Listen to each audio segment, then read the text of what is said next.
Gevur uçurlarda mınaki nemen meyim da işlemey kalıp gevur uçurlarda. Gevur uçurlarda mınaki nemen meyim da işlemey kalıp gevur uçurlarda. Вот это поворот! Эми казино аларга караганда эми казино адалыраак болуш керек. Эми мен баягы аалым эмесмин, молдо эмесмин. Эми казино аларга караганда эми казино адалыраак болуш керек. Эми мен баягы аалым эмесмин, молдо эмесмин. Учурда коомчулукта казино маселеси катуу талкуу болуп жатат. Ушул маселе шариятта кандай каралган, өкүмү кандай?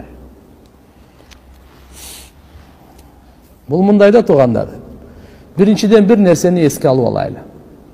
Bizdi жоқтан бар кылган Алла Таала, күн сайын өмүр берген Алла Таала. Дүнүйө ахиретке бизге кайсы нерсе пайда болсо, ошону адал кылган, жана буйрук берген.